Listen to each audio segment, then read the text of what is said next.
Hey guys, welcome back to the channel ITI के सैनिक। I hope you guys are doing absolutely fine। आज है 6 जून और 6 जून का करंट अफेयर्स लेके मैं आ गया हूँ, जो कि बहुत इम्पोर्टेंट है सभी कॉम्पिटिटिव एग्ज़ाम्स के लिए।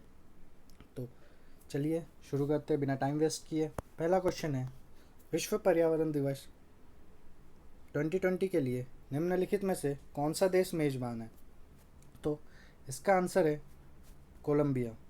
कोलंबिया ने मेज़बानी की थी विश्व पर्यावरण दिवस की, और ये हुआ था 5 जून को, जिसकी थीम थी टाइम फॉर नेचर। और इसकी 15th मीटिंग, जो कि COP15 कहलाती है, कन्वेंशन ऑन बायोलॉजिकल डाइवर्सिटी पे थी। और ये जो COP15 है, जो कि एक्सपेक्टेड था कि अक्टूबर 2020 में होगा, पर कोविड-19 के कारण ये 2021 में रीशेड्यूल कर दिया गया है, जिससे बायोडाइवर्सिटी और गवर्नेंस पे डिस्कशन किया जा। बढ़ते हैं अगले क्वेश्चन की ओर। निम्नलिखित में से किस संगठन में आवधिक श्रम बल सर्वेक्षण 2018-19 जारी किया है? तो ये जो आवधिक श्रम बल है, ये किया है नेशनल स्टैटिस्टिकल ऑफिस ने। NSO जो है ये इशू करता है पीरियडिक लेबर फोर्स सर्वे, जो कि इंग्लिश में हिंदी में आवधिक श्रम बल बोलते हैं। इसका इंग्लिश में पीरियडिक लेबर फोर्स बोला जाता है, PLFS, जो कि NSO जारी करता है। और ये इंडिया का फर्स्ट कंप्यूटर बेस्ड सर्वे है, सबसे पहला कंप्यूटर बेस्ड सर्वे है, जो बताता है कि की एम्प्लॉयमेंट और अनएम्प्लॉयमेंट कितना है देश का, मतलब कि बेरोज़गारी और उसका वर्कर पॉपुलेशन रेशियो क्या है, प्रोपोर्शन अनएम्प्लॉयमेंट क्या है। तो एम्प्लॉयमेंट और अनएम्प्लॉयमेंट के बीच में वो इंडिकेट करता है पूरा सर्वे रिपोर्ट में। तो ये करता है PLFS। तो ये सबसे पहला इंडिया का कंप्यूटर बेस्ड सर्वे है, ये आपको याद रखना है। और ये सबसे पहले लॉन्च हुआ था 2017 में, और इसकी एनुअल रिपोर्ट जो है जुलाई 2017 से 2018 के बीच में, जुलाई 2017 से जून 2018 के बीच में आई थी, 2017 में सबसे पहले। चलिए तो बढ़ते हैं अगले क्वेश्चन की ओर। निम्नलिखित में से किस देश में अंबर नया नदी में तेल रिसाव के बाद आपातकाल घोषित किया है? तो ये हुआ था रशिया में। रशिया में क्या हुआ है कि वहाँ के थर्मो इलेक्ट्रिक पावर प्लांट में एक फ्यूल लीक हो गया था, जो कि 20,000 टन डीजल ऑयल था, वो लीक हो गया है जो कि उस नदी का नाम था अंबर नया नदी। इस अंबर नया नदी में ये डीजल ऑयल लीक हो गया था, जो उस कंट्री की निकल कैपिटल कहलाती है, नेरोस्क सिटी में, जो कि मॉस्को से सिर्फ 3,000 किलोमीटर दूर थी। और जो ये नरोलिस्क सिटी है, वो most heavily polluted places on earth में आती है। बढ़ते अपने अगले क्वेश्चन की ओर। हाल ही में रेस अनशेल्ड का निधन हो गया, वह निम्नलिखित में से किस खेल में जुड़े थे? तो वो जुड़े हुए थे बास्केटबॉल से, तो वो बास्केटबॉल खेलते थे। चलिए बढ़ते हैं अगले क्वेश्चन की ओर। निम्नलिखित में से किसे British academy of film and television arts के सबसे कम उम्र के अध्यक्ष के रूप में नियुक्त किया गया? तो वो है कृष्णेंदु मजुमदार। तो इन्हें सबसे कम उम्र में अध्यक्ष बनाया गया है। और बढ़ते हैं अपने अगले क्वेश्चन की ओर। हाल ही में गरीबी रेखा के नीचे रहने वाले लोगों को मुफ्त इंटरनेट देने वाला पहला राज्य कौन बन गया? तो ये पहला राज्य बन गया है केरला। तो केरला दे रहा है फ्री इंटरनेट उनके स्टेट में। तो चलिए केरला के बारे में थोड़ा सा पढ़ लेते हैं।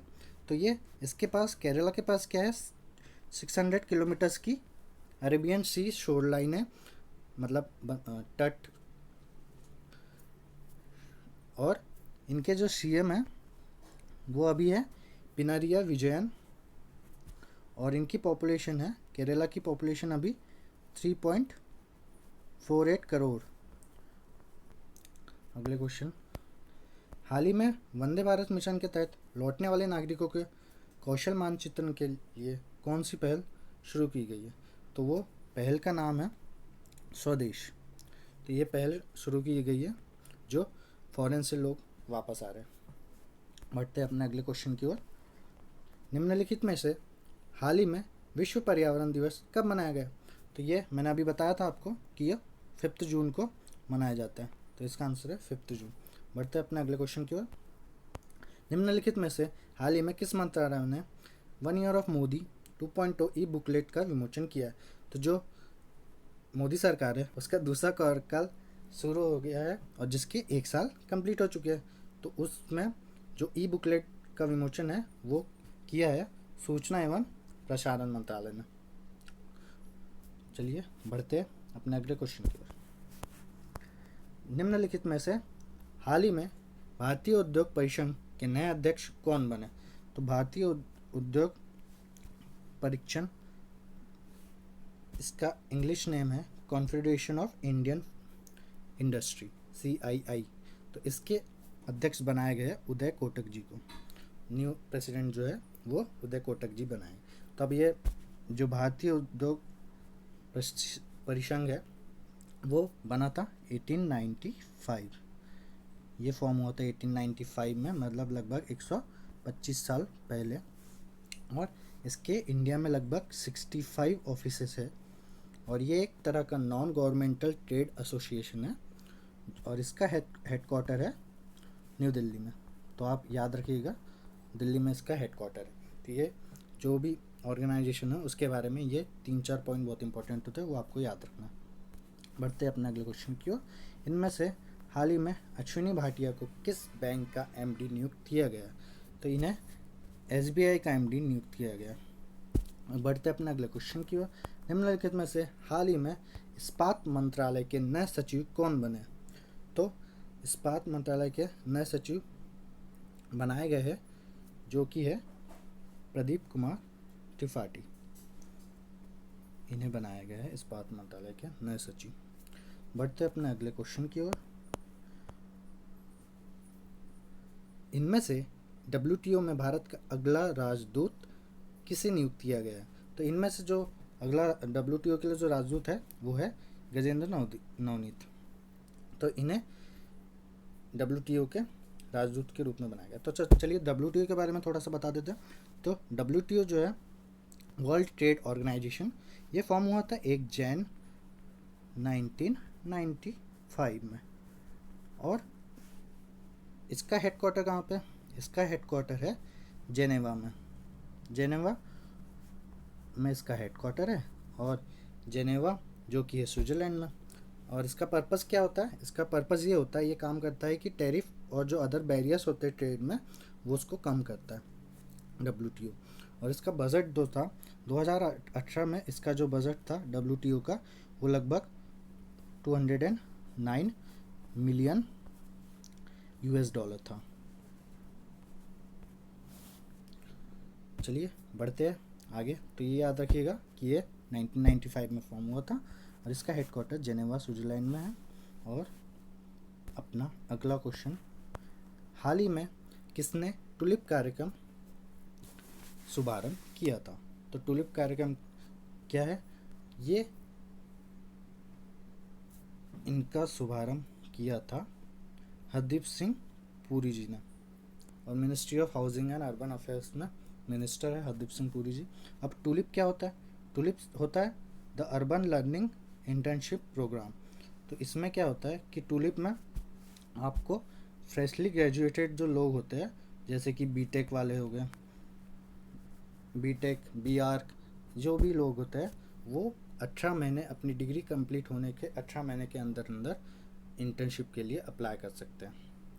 तो उसके तहत ये टुलिप प्रोग्राम में हरदीप सिंह जी ने इसका शुभारंभ किया था अभी। तो और बजट में भी इसे एस्पिरेशनल इंडिया के अंदर रखा गया था। चलिए अगले क्वेश्चन की ओर। अगला क्वेश्चन है, हाल ही में वर्चुअल ग्लोबल वैक्सीन समिट 2020 की मेज़बानी किसने की है? तो ये ब्रिटेन ने की थी इसकी मेज़बानी। और तो ब्रिटेन, यहाँ के PM कौन है अभी? आपने नाम सुना होगा, बोरिस जॉनसन। बोरिस जॉनसन है यहाँ के PM। आपको हमारा वीडियो कैसा लगा हमें ज़रूर बताएं, और डेली करंट अफेयर्स के लिए हमारे चैनल को सब्सक्राइब कर लें, ताकि आप कोई भी किसी भी दिन का करंट अफेयर आपसे मिस ना हो। तो जल्दी सब्सक्राइब कर लें और बेल आइकन को दबा लीजिए। अगर वीडियो पसंद आया तो लाइक ज़रूर करें। Thank you.